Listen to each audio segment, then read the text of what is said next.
በስመ አብ ወወልድ ወመንፈስ ቅዱስ አሐዱ አምላክ አሜን። ስንክሳር ግንቦት 20። በዚህች ቀን የከበረ ጻድቅ የኢትዮጵያ ንጉሥ ካሌብ አረፈ። ይህ ቅዱስ እግዚአብሔር የሚፈራውና በፍጹም ልቡ የሚወደው ሃይማኖቱ የቀና ነው።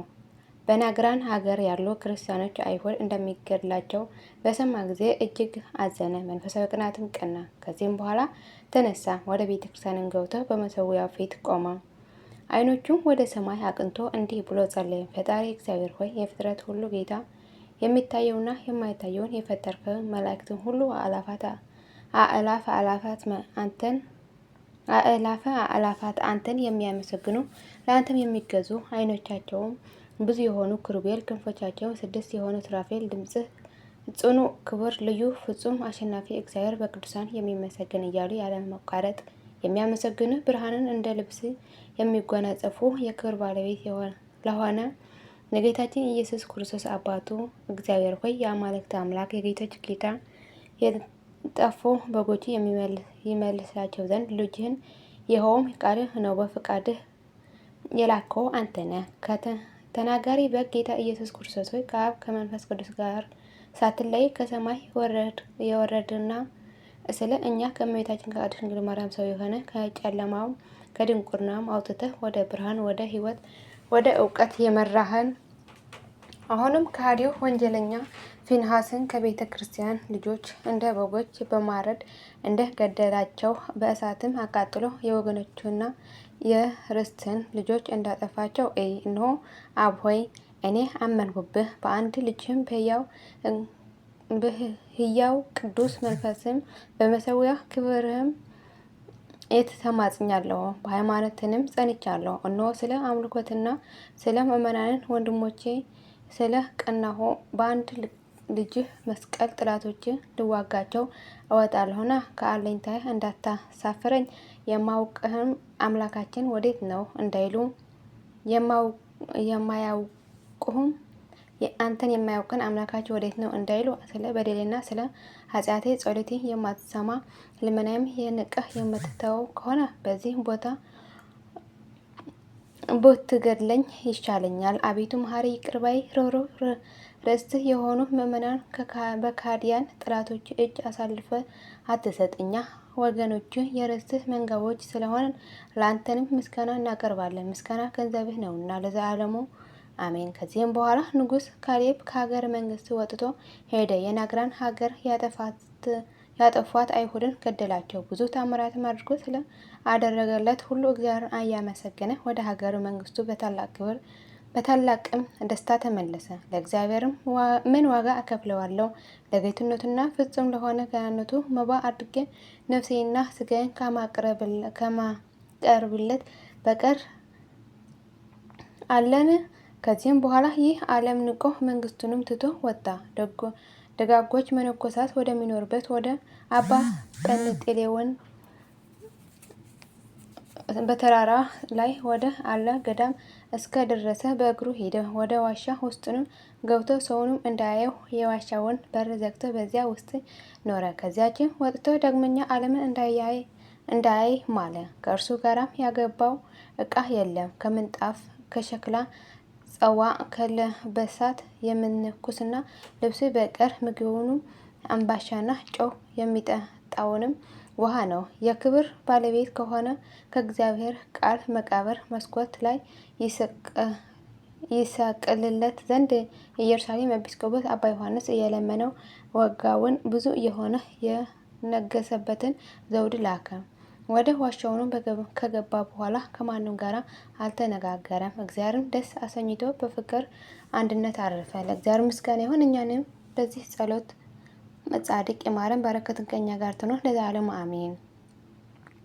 ዳግመኛ በዚች ቀን የሀገር ቶና የከበረ አባ አሞኒዮስ አረፈ። ይህ ቅዱስ ጎልማሳ ሆኖ ሳለ አባ አንጦስ ወደ ምንኩስናና ሲጠራው ራእይ አየ። በነቃም ጊዜ ተነስቶ ወዲያውኑ ወደ አባ ኤስድሮስ ሂዶ ከእርሱም አስኬማን ለብሶ እያገለገለው በእርሱ ዘንድ ኖረ። ከዚህም በኋላ ወደ ደብረ ቶና ተመልሶ ለራሱ በዓትን ሰራ። በታላቅ ገድልም ተጠምዶ በቀንም በሌሊትም ተጋደለ። ሰይጣንም በእርሱ ላይ ቀንቶ በሴት መነኮሲት አምሳል ወደ እርሱ መጣ። የባቱ ደጃፍ በአንኳኳ ጊዜ ከፈተለትና ገባ። ቅዱስም ተነስቶ እንጸልይ አለው። ያን ጊዜ ተንኮሉን ገልጦ መልአኩም እንደ እሳት ለቦት ሆነ መልኩም እንደ እሳት ላቦት ሆነ። ቅዱስም እኔ ታላቅ ጦርነት አመጣብሃለሁ አለው። ከዚህም በኋላ መልክዋ ውብ ወደ ሆነ ወደ አንዲት ወጣት ሴት ሰይጣን ሄዶ አነሳሳት። ቅዱስ አመኒዮስ ከእርሷ ጋር በኃጢአት ልትጥለው ቀጭን ልብሶችን ለብሳ ወደ እርሱ በምሽት ጊዜ ደረሰች። እንዲህም እያለች ደጃፉን አንኳኳት። እኔ መጻተኛ ሴት ነኝ። መንገድንም ስቼ በምሽት ጊዜ ከዚህ ደረስኩ። አራዊትም እንዳይበሉኝ በውጪ አትተወኝ። እግዚአብሔርም ስለ እኔ ደም እንዳይመራመረ በከፈተላትም ጊዜ የሰይጣን መጥመጃው እንደሆነች የላካትም እርሱ እንደሆነ አወቀ። በአምላካውያን መጽሐፍት ቃልም ገሰጻት። ለኃጥአን ስለ ተዘጋጀ የሲኦል እሳትም አስገነዘባት። ሁለተኛም ለጻድቃን ስለ ተዘጋጀ ፍጹም ተድላ ደስታ ነገራት። ያን ጊዜ የሚላትን ታስተውለው ዘንድ እግዚአብሔር ልቧን ከፈተላት። መልአኩም ልብስ ከላይዋ አውጥታ ጣል መልካሙንም ልብስ ከላይዋ አውጥታ ጣለች። ከእግሮቹ በታችም ሰገደች። ነፍሷንም ያድን ዘንድ በማልቀስ ለመነችው። የጠጉር ልብስንም አለበሳት። ራሷንም ተላጭታ በገደል ሁሉ በብዙ ትሩፋትም ተጠመደች። በቀንም በሌሊትም 12 ጊዜ የምትጸልይ ሆናለችና በየ2 በየ3 ቀንም ትጾማለች። ሰይጣንም ባፈረ ጊዜ በመነኮሴው ተመስሎ በእያንዳንዱ ገዳም ሁሉ በመግባት እያለቀሰና እያዘነ እንዲህ እያለ አላቸው። በአባ አምኒዮስ ቤት ሴት አለችና እርሱ ከታላቅ ገድል በኋላ የአንዲቱ ሴት ፍቅር ወደዋልና እርሷም በእርሱ ዘንድ በበዓቱ ውስጥ ትኖራለች። እነሆ መነኮሳቱን አሳፈራቸው፣ አስኬማውንም አጎሳቆላ። የመላእክት አምሳል የሆነ የጻድቁ አባ አቡሎ ያን ጊዜ ተነሳ። አባ ዮሴፍና አባ ቦሂም ከእርሱ ጋር ወሰዳቸው። ወደ ቅዱስ አሞኒዮስ ገዳም ደብረ ቶና በደረሱ ደጃፍን ባንኳኩ ጊዜ ያቺ ሴት ወደ እሳቸው ወጣች። በእርሳቸውም ያ መነኮሴ የነገረው እውነት ነው ተባባሉ። የከበረ አሞኒዮስም ሳድዥ ብሎ ስም አውጥቶላታል። ይህንም የዋሂት ማለት ነው። ገብተውም ጸሎት አድርገው የእግዚአብሔርን ገናነት እየተነጋገሩ እስከ ምሽት ተቀመጡ። አባ አምኒዮስም አምባሻ እየጋገረችልን ነውና ተነሱ፣ ሳድሽ እንያት አላቸው። በገቡም ጊዜ በሚነድ የእሳት ምድጃ ውስጥ ቆማ እጆቿንም ወደ ሰማይ ተዘርግተው ስትጸልይ አገኘዋት። አይቶንም ስለዚህ ድንቅ ነገር ስራ እጅግ አደነቁ። የተመሰገነ እግዚአብሔርን አመሰገኑ። ከዚህም በኋላ አቅርበላቸው በሉ። በዚያች ሌሊት መልአክ ስለ አባ አምኒዮስ ስለ ሳድሽ ገድላቸውን ለአባ አቡሎ ነገረው። ወደዚያም ዛሬ ያደረሳቸው እግዚአብሔር ነው። የሳድሽን እረፍት እንድታዩ አላቸው።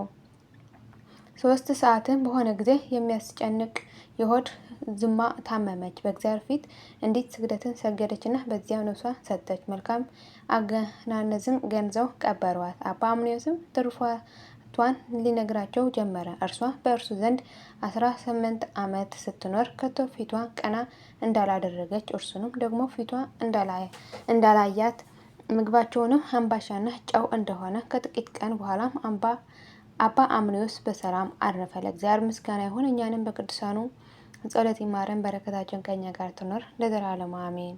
ዳግመኛ በዚች ቀን የቅዱስ አምኒ ረዲ አባ ደርማ አረፈ። ከአባ ሄሮዳትና ከአባ ዘካርያስ ጋር በሰማዕትነት ለሞቱትም መታሰቢያቸው ነው። በረከታቸው ትድረሰን ለዘላለሙ አሜን። ዳግመኛ በዚች ቀን ከአባቶች መምህራን 16ኛ የሆነ በደብረ ሊባኖስ አበምኔት ሆኖ የተሾመ የከበረ አባት አባ ዘትረ ወንጌል አረፈ። ይህም ቅዱስ ከታናሽነቱ ጀምሮ እንደ መላእክት ንጽሕና የለበሰ ትሕትና ቅንነት የሚወድ ነበረ። የምንኩስናውን ልብስ ከለበሰ በኋላ መልካም ገድልን ተጋደለ። በክርስቶስ መንጋ ላይም ጠባቂ ሆኖ ተሾመ። ከዚያም በኋላ በበጎ እርጅና አረፈ። ለእግዚአብሔር ምስጋና ይሁን፣ በረከቱን ከኛ ጋር ለዘላለሙ ትኖር አሜን። የወደቀ የነጠን በአፈቱ ከአምላክ ይታረምልን። የሁሉም ቅዱሳን በረከትና ረድኤት ምልጃና ጸሎታቸው ከመላ ሕዝበ ክርስቲያን ጋር ለዘላለሙ ጸንቶ ይኖር አሜን። አቡነ ዘበሰማያት ይትቀደስ ስምከ ትምጻእ መንግስትከ ወይኩን ፈቃድከ በከመ በሰማይ ከማሁ በምድር ሲሳየነ ዘለለነ ሀበነ ዮም ህድግ ለነ አበሳየነ ጌጋየነ ከመ ንሕነኒ ለዘአበሰ ለነ ኢታብአነ እግዚኦ ውስተ መንሱት አላ አድኅነነ ወሀበነ እምኩሉ ኩይስ መዚአከ ይእቲ መንግሥት ኃይለ ስብሐት በሰላማ ቅዱስ ገብርኤል መልአኩ እግዝእትየ ማርያም ሰላም ለኪ ድንግል ወይናኪ ወድንግል ወስጋኪ እምእግዚአብሔር ጸባኦት ሰላም ለኪ ብርክት አንቲ እምአንስት ወብሩክ ፍሬ ከርሥኪ ተፈሥሒ ፍሥሕት ኦ ምልዕተ ጸጋ እግዚአብሔር ምስሌኪ ጻልሕ ወጸልዪ ምሕረቱ ወንታነ ሀብ ኩረልኪ ኢየሱስ ክርስቶስ ከመ ይስረይ ኃጣውኢነ ለዓለሙ ዓለም ለዘላለሙ አሜን።